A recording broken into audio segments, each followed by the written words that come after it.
Hello everyone, welcome back to the bankers grade. तो financial awareness में हम लोगों ने ऑलरेडी नाबार्ड सर्कुलर्स का देखा है दैट नाबार्ड सर्कुलर्स आप लोगों के एग्जाम में आते हैं। आरबीआई सर्कुलर्स के अलावा नाबार्ड भी मैटर करता है इस एग्जाम के फाइनेंशियल अवेयरनेस सेक्शन में, बिकॉज आरआरबी को गवर्न कहीं ना कहीं नाबार्ड ही करता है। सो नाबार्ड के क्वेश्चंस किस टाइप के आते हैं, आज आप लोग उसका एमसीक्यू देखेंगे। हम लोग जो एग्जाम के लिए कवर करना चाहते हैं वो है 1 ईयर का पूरा नाबार्ड का सर्कुलर्स। बहुत ज्यादा नहीं है बट उसको समझना थोड़ा सा टिपिकल होता है। ऑलराइट, तो सेशन को स्टार्ट करते हैं। जितने भी एनरोल्ड कैंडिडेट्स हैं आप लोग ने सेशन को देखा होगा जो हमने इंटरनल क्लास में करा था। जिसने अभी तक एनरोल नहीं करा है आप लोग फुल बैच में एनरोल कर सकते हो। टू एनरोल आप लोगों को व्हाट्सएप करना है। 4499 का जो फुल कोर्स है वो आप लोगों को 1399 में अवेलेबल है in the current offer. Just 1399 में फुल कोर्स अवेलेबल है जिसमें all subjects are covered. Live classes, recorded classes, PDFs, downloadable PDFs भी मिलता है एंड इसके साथ में टेस्ट सीरीज भी है। व्हाट्सएप और वेबसाइट का एक्सेस मिलता है। व्हाट्सएप पर आपको लिंक्स, लाइव क्लास का कम्युनिकेशंस प्लस डाउनलोडेबल पीडीएफ्स मिलता है। टू एनरोल आप लोगों को आपका मेल आईडी फॉरवर्ड करना है and team will help you out with the manual payment process. ध्यान दीजिएगा, अपना मेल आईडी और बैच का नाम फॉरवर्ड कीजिएगा। 24/7 जब भी आप इस वीडियो को देख रहे हो आप मैसेज करके एनरोल कर सकते हो फुल कोर्स के प्रिपरेशन के लिए। जस्ट फाइनेंशियल अवेयरनेस पर मत जाइएगा। आप लोगों को फुल कोर्स को 1399 में अफोर्डेबल बनाने का रीजन यही है करंट ऑफर में, सो दैट क्या फुल कोर्स कंप्लीट प्रिपरेशन करें इस एग्जाम को क्रैक करने के लिए। ऑलराइट, तो सेशन को स्टार्ट करते हैं। जितने भी कैंडिडेट्स ने नाबार्ड सर्कुलर का प्रीवियस सेशन देखा था बैच के अंदर, आप लोगों को कमेंट सेक्शन में, ये रिकॉर्डेड वीडियो है तो आप लोगों को कमेंट सेक्शन में कितने टोटल क्वेश्चन सही हुए ये आप लोगों को मेंशन करना जरूरी है। It is must to mention कितने क्वेश्चंस आपने सही करे हैं, ऑलराइट, या कितने क्वेश्चन गलत हुए। सेशन को स्टार्ट करते हैं। पहला क्वेश्चन आप लोगों के सामने, which is in the CAMELS rating system the C stands for capital adequacy. मैं साइड में हट गया हूं। What type of capital does capital adequacy primarily represent. देखो पहले मैं इसका एक बैकग्राउंड बताता हूं आप लोगों के नाबार्ड के सर्कुलर्स में ऑलरेडी आप लोगों को क्या आया था डेटा दैट केमल्स की गाइडलाइंस को RRBs and rural cooperative banks को आरसीबीज बोला जाता है, उनको फॉलो करना है, उसको लेकर गाइडलाइन आया था। तो केमल्स में ऑलरेडी कैपिटल एडिक्वेसी एक फुल फॉर्म में आप लोगों को नाम पता है। तो कैपिटल एडिक्वेसी कौन सी कैपिटल को कवर करता है, राइट? इसी टाइप का depth question, in depth question आता है। Option A tier 2 capital, common equity tier 1 CET1 जिसको बोला जाता है कैपिटल, एडिशनल टीयर 1 AT1 बोला जाता है, या टीयर 3 कैपिटल। जल्दी से आप लोगों को आंसर बताना है। हिंदी में जिनको नहीं समझ में आ रहा मैंने हिंदी में उसको कन्वर्ट करके आप लोगों को बता दिया है। जल्दी से आंसर कीजिएगा एंड आई लिटरली वांट कि आप लोगों ने सेशन को देखा होगा ढंग से। नहीं देखा है तो ढंग से देखिएगा, सेशन को देख के फिर वापस से इसका एमसीक्यू लगाना है ना, वैसे ही रिवीजन होता है चीजों का। ऑलराइट, तो इसका करेक्ट आंसर है कॉमन इक्विटी टीयर 1 कैपिटल। देखो बेसल का नॉर्म होता है, मैं थोड़ा सा ब्रीफ कर देता हूं वापस से आप लोगों को। बेसल का नॉर्म्स आप लोगों को पता है ऑलरेडी। तो बेसल का जो नॉर्म्स होता है उसमें क्या बोला जाता है दैट CAR, ध्यान दीजिएगा, CAR कैपिटल एडिक्वेसी रेशियो, इसको मेंटेन करना जरूरी है। कितना मेंटेन करना जरूरी है? 8% का ग्लोबल स्टैंडर्ड सेट है।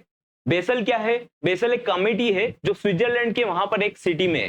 तो उन्होंने एक स्टैंडर्ड, ग्लोबल स्टैंडर्ड बनाया जिसके पार्टिसिपेंट्स कौन कौन से होते हैं? Central banks of almost 29 countries है। पहले जब ये स्टार्ट हुआ था तो ग्रुप ऑफ 10 नेशंस ने इसमें पार्टिसिपेट करा था, राइट? तो इंडिया उसका पार्ट ऑलरेडी है। तो इसको ग्लोबल नॉर्म्स को, बैंकिंग सिस्टम को कैसे अच्छा बनाया जाए उसके ऊपर उन्होंने बात करी कि आप कैपिटल एडिक्वेसी रेशियो को 8% मेंटेन कीजिए। यहाँ पे एक नोट करने वाली बात है, विच इज जो इंडिया है वो मेट करता है 9% के टारगेट को। इंडिया मेट करता है 9%। इंडिया बोलता है कि हम 9% करेंगे, आरबीआई बोलता है कि हम 9% करेंगे। ऑलराइट, 8% मिनिमम है अगर आप आपकी बैंकिंग को अच्छा बनाना चाहते हो। तो अब आप लोगों को डिफरेंस समझना है। पहली चीज कि सर ये आप लोग बोल रहे हो कि कैमल्स के अकॉर्डिंग अगर हम देखें कॉमन इक्विटी टीयर 1 कैपिटल है, कैपिटल एडिक्वेसी रेशियो, तो फिर सर ये जो CRR मेंटेन होता है, SLR मेंटेन होता है, इनमें डिफरेंस क्या है? तो इसको मैं एक बार क्विकली बता रहा हूं, वापस से आप लोगों को सेशन में बताया, विच इज ये जो होता है ये डिपॉजिट का परसेंटेज निकलता है। लेट अस सपोज ये आपका 18% चल रहा है तो ये डिपॉजिट का चलता है, ठीक है। अब हम अगर CAR की बात करें तो CAR चलता है टीयर 1 कैपिटल पे। अभी टीयर 2 कैपिटल भी इंट्रोड्यूस हो चुका है, लेकिन जो हम टीयर 1 कैपिटल की बात कर रहे हैं वो टीयर 1 कैपिटल कौन सा कैपिटल होता है? ये होता है जो इन्वेस्टर का पैसा रहता है, इक्विटी जो आप लोगों को शेयर होल्डर का जो पैसा रहता है, इक्विटी जो रेस करके जो पैसा आता है उसको बोलते हैं कॉमन इक्विटी टीयर 1 कैपिटल। ये होता है उसके अंदर इंट्रोड्यूस, ठीक है, उसका 8% 9% इनको कॉमनली देखा जाता है। टीयर 2 कैपिटल को भी इंट्रोड्यूस करा गया है, which is also known as subordinated debts, जिससे पैसा रेस करा गया है बोरोइंग के थ्रू, उन चीजों के थ्रू करा जाता है। आई होप इस चीज को आपने सही करेक्ट आंसर करा होगा। मैं सभी का कमेंट सेक्शन चेक करूंगा बाद में। कैपिटल केमल्स का एक बार फुल फॉर्म भी देख लीजिए, which is capital adequacy, asset quality, management quality, earnings, liquidity and sensitivity. CAMELS का फुल फॉर्म याद रखना, बहुत पहले एग्जाम्स में इसका फुल फॉर्म पूछा जाता था, बीच में अभी नहीं पूछा जा रहा है, बट इसका मतलब ये नहीं कि हम लोग इस पे ध्यान न दें। केमल्स का फुल फॉर्म होता है capital adequacy, asset quality, management quality, earnings, liquidity and sensitivity. Alright, अब ये डेटा आपको याद रखना है। अब केमल्स क्यों यूज होता है पहले समझ लेते हैं।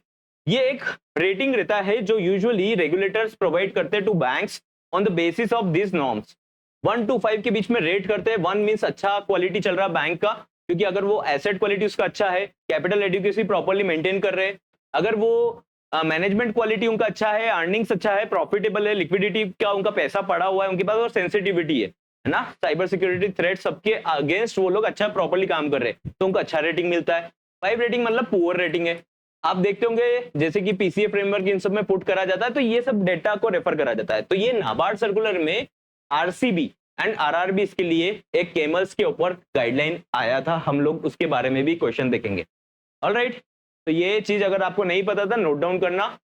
What is interest subvention in the context of किसान क्रेडिट कार्ड स्कीम। मैं साइड में हो चुका हूं। इंटरेस्ट फ्री फैसिलिटी मिलता है। इंटरेस्ट सबवेंशन स्कीम होता क्या है, इंटरेस्ट सबवेंशन होता क्या है, वर्ड रिवॉर्ड मिलता है उनको टाइमली पेमेंट पर, या फिर सब्सिडी मिलता है इंटरेस्ट का, या फिर इंसेंटिव मिलता है फार्मर्स को। ये इंटरेस्ट सबवेंशन होता है क्या है एग्जैक्टली इन टर्म्स ऑफ, अगर आप किसी भी एमएसएमई सेक्टर के बारे में बात करो तो कॉमन ही मीनिंग निकलता है, लेकिन अभी हम नाबार्ड को रिप्रेजेंट कर रहे हैं सर्कुलर को, तो हम नाबार्ड के कॉन्टेक्स्ट में बात कर रहे हैं। यहाँ का करेक्ट आंसर आप लोगों को बताना है। आई होप आप लोग ने इसका करेक्ट आंसर अभी तक अज्यूम कर लिया होगा या नोट डाउन कर लिया होगा, नहीं तो आप चैट सेक्शन या कमेंट सेक्शन में भी बता सकते हो। चैट सेक्शन तो इनेबल नहीं है, रिकॉर्डेड वीडियो है, ठीक है। तो अभी देखेंगे इसका करेक्ट आंसर है which is subsidy on interest.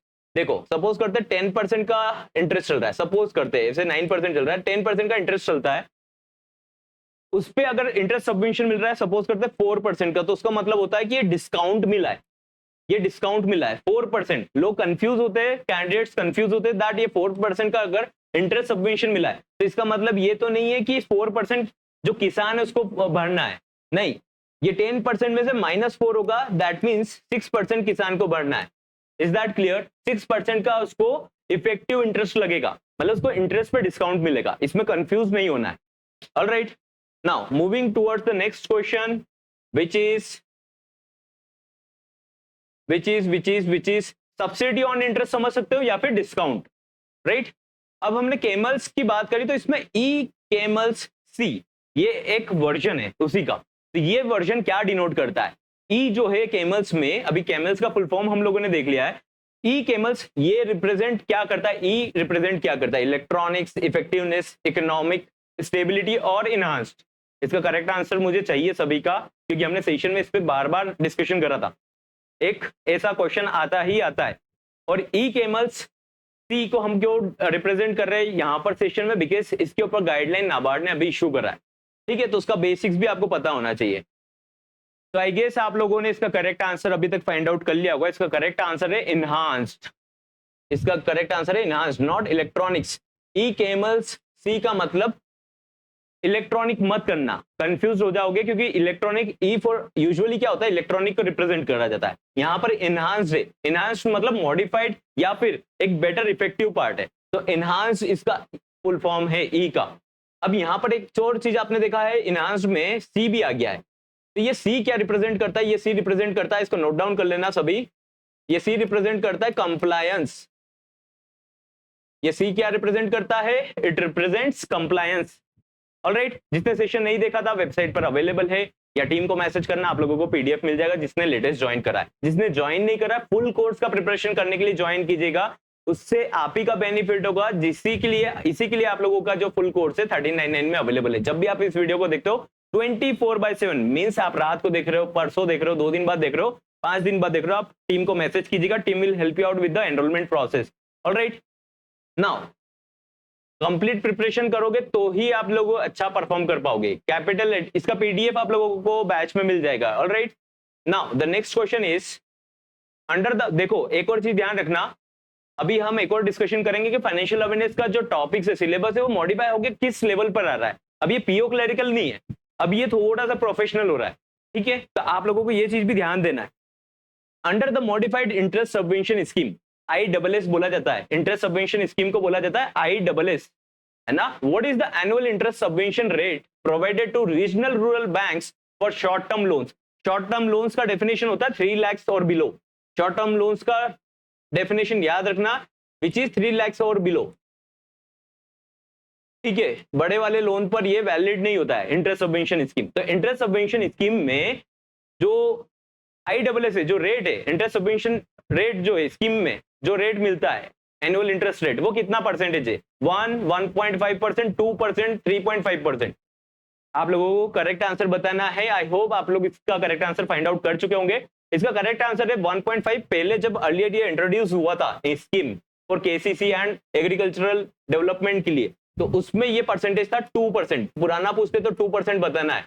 अभी क्या परसेंटेज चल रहा है? 1.5%। Is that clear?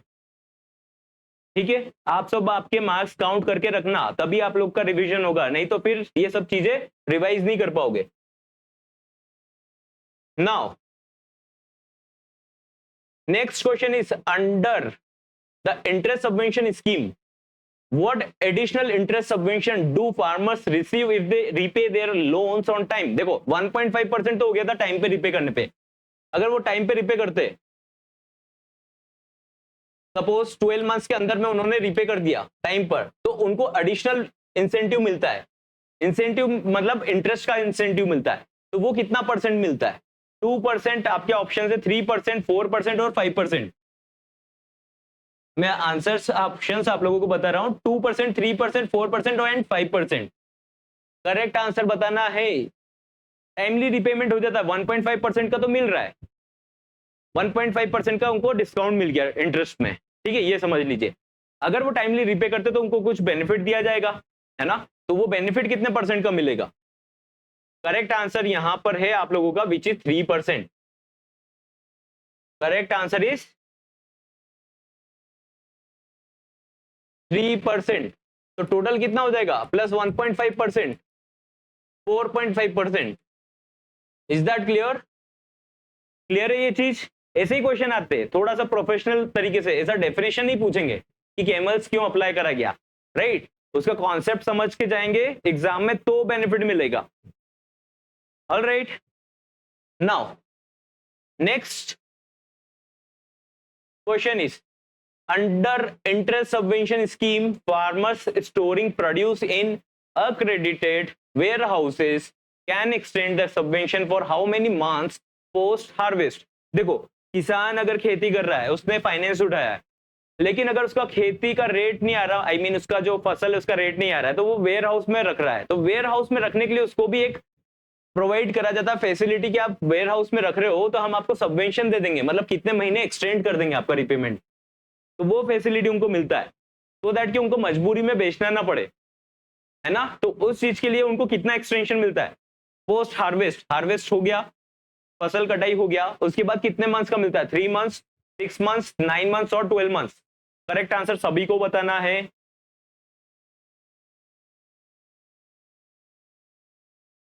तो आई गेस आप लोग करेक्ट आंसर बता चुके होंगे। Correct answer is 6 months. 6 months तक का उनको इंटरेस्ट सबवेंशन मिलता है कि आप हार्वेस्ट के बाद भी स्टोर कर रहे हो वेयर हाउस में, तो आपको इंटरेस्ट का सबवेंशन का स्कीम में 6 मंथ का एक्सटेंशन और मिल जाएगा। Is that clear? Now moving towards the next question, banks participating in the interest subvention scheme ISS are required to maintain, बहुत बड़े बड़े सर्कुलर से उसको डिकोड करके हम एकदम क्रक्स पॉइंट पर डिस्कस कर रहे हैं। Are required to maintain and submit beneficiary data through which portal? देखो बैंक्स पार्टिसिपेट करता है, PSLs के अकॉर्डिंग भी पार्टिसिपेट करते हैं, लेकिन अगर ये पार्टिसिपेट कर रहे हैं तो इनको ये डेटा जिसका बेनिफिट ये किसान को दे रहे हैं उसका डेटा इनको किसी पोर्टल पर अपलोड करना होता है। वो पोर्टल का नाम आप लोगों को बताना है। किसान क्रेडिट पोर्टल है, किसान ऋण पोर्टल है, आधार पोर्टल पर अपडेट करना अगेंस्ट द आधार कार्ड, और farming support portal FSP। Correct answer इसका बताना है किसान क्रेडिट पोर्टल, किसान ऋण पोर्टल, आधार पोर्टल, फार्मिंग सपोर्ट पोर्टल। आप बाद में सेशन को देख रहे हो, आपके मार्क्स बिल्कुल मैसेज कीजिएगा, कमेंट कीजिएगा, सो दैट कि आइडेंटिफाई हो पाए कि आप किस स्टेट पे हो, है ना। और फिर उसके बाद इस सेशन को वापस से टीम से या तो लिंक मांग लेना, या तो PDF मांग लेना, या तो फिर वेबसाइट पर जाना, नाबार्ड सर्कुलर 1 के नाम से अपलोडेड है। Is that clear? ये एनरोल्ड कैंडिडेट्स के लिए बता रहा हूं मैं, जिसने एनरोल नहीं करा आप प्लीज पहले एनरोल कीजिएगा। व्हाट्सएप नंबर आप लोगों को स्क्रीन पर अवेलेबल है, व्हाट्सएप के थ्रू आप लोगों को एनरोल करना है। वेबसाइट का एक्सेस और व्हाट्सएप का एक्सेस मिलता है वहां पर, जहां पर आप लोगों को PDF communication, live class link सब कुछ डिलीवर होता है। Now the next question is, for what duration is NABARD financial inclusion fund. देखो एक फंड आया था बीच में, FIF बोला जाता है, जिसको रूरल कनेक्टिविटी ऑपरेशंस में काम किया जाएगा। रूरल कनेक्टिविटी ऑपरेशंस क्या होता है? अभी देखो यार, अगर विलेज में काम कर रहे कोई सा बैंक, तो उसके पास अगर नेटवर्क का कनेक्टिविटी नहीं है, तो यार उसमें उसका गलती नहीं है, ये तो नाबार्ड का रिस्पॉन्सिबिलिटी है। कुछ फंड स्कीम वो प्रोवाइड करे बैंक्स को, सो दैट कि ये अपनी ब्रांचेस, रूरल ब्रांचेस में खोल पाए, है ना। तो उसके लिए एक फंड दिया गया है जिसको बोला जाता है फाइनेंशियल इंक्लूजन फंड। ये रूरल कनेक्टिविटी के लिए बनाया गया है। तो वो जो टेनर है, ड्यूरेशन है फंड मिलने का, स्कीम मिलने का, वो कब से कब तक का है? अप्रैल 1 22 से मार्च 31 25 तक वैलिड है ड्यूरेशन उसका, उस स्कीम में पैसा लेने का, बेनिफिट लेने का। या फिर अप्रैल 1 2023 टू 31 मार्च 26, अप्रैल 1 24 टू 31 मार्च 27, या फिर अप्रैल 1 25 टू 31 मार्च 2028। इसका करेक्ट आंसर बताना है, हम ऑलरेडी क्लास में डिस्कस कर चुके हैं, PDF में भी आप लोगों को मिला हुआ है। इसका करेक्ट आंसर है 1 अप्रैल, अभी जो आया था 2024 टिल 31 मार्च 2027। ड्यूरेशन भी याद रखना, ये होता है FIF, फाइनेंशियल इंक्लूजन फंड। किस चीज के लिए? कनेक्शन के लिए, जैसे कि जो नेटवर्किंग वाला कनेक्शन होता है उस चीज के लिए बैंक्स को सपोर्ट मिलेगा पैसे से, अगर वो लगवाते हैं तो। एक और क्वेश्चन है इस टाइप का कनेक्टिविटी जो होता है ना कंप्यूटर्स का, उस चीज के लिए। Now the next question is, एक एक्स्ट्रा आ गया यहाँ पर, फॉर व्हाट ड्यूरेशन, सॉरी ये रिपीट हो गया है question. Let us move towards the next question, which is under the NABARD's financial inclusion fund for rural connectivity. Rural connectivity के लिए जो पैसा आएगा वो कितना मिलेगा सपोर्ट में? Technology like STS VSAT with dual LTE और SD WAN, इनके लिए पैसा कितना मिलेगा? कितना पैसा बैंक्स को मिलेगा?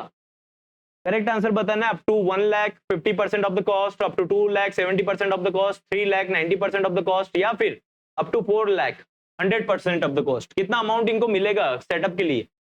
कौन सा setup? STS VSAT with dual LTE और SD WAN। आई होप इसका करेक्ट आंसर आप अभी तक बता चुके होंगे। जिसको पता है, जिसको नहीं पता है आप देखिएगा। 3 लाख और 90% ऑफ द कॉस्ट कवर्ड है, up to 3 lakhs, which means 90% तक का कॉस्ट कवर्ड रहेगा।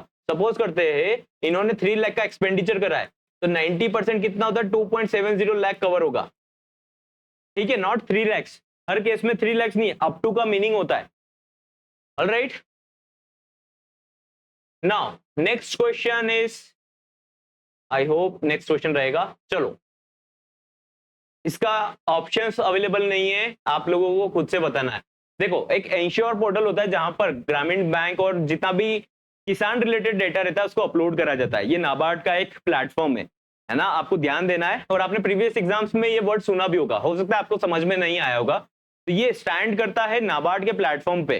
तो इसका फुल फॉर्म आपको बताना है, एंश्योर का फुल फॉर्म बताना है। एंश्योर वर्ड नहीं है, ये एक प्लेटफॉर्म का नाम है, तो इसका फुल फॉर्म आप लोगों को बताना है। आप लोगों को इंश्योर का फुल फॉर्म बताना देना। I will be telling about the full form answer.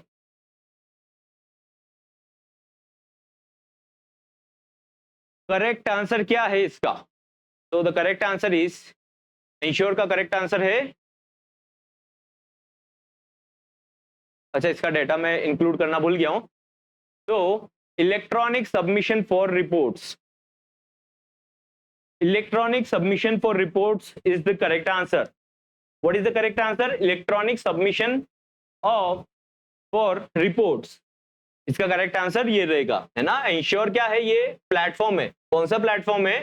This is a platform जहां पर एग्रीकल्चर रिलेटेड फंडिंग का डेटा बैंक्स को अपडेट करना पड़ता है। ये प्लेटफॉर्म किसका है? नाबार्ड का, जहां पर उनका ट्रैकिंग हो पाता है। Alright, is that clear? 18% जो पीएसएल रहता है वो आरबीआई का गाइडलाइन है। 18% का जो पीएसएल रहता है आउट ऑफ 40 एएनबीसी, वो किसके लिए रहता है? एग्रीकल्चर के लिए। और 18% में से 10% short term and marginal farmers के लिए रहता है ना। हमने शॉर्ट टर्म लोन की बात करी थी विच इज 3 लाख और बिलो, उसमें ये वैलिड होता है।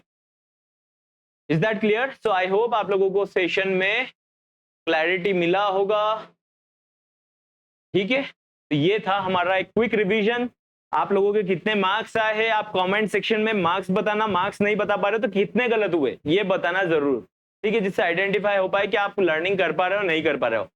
Alright, I will see you in the next session.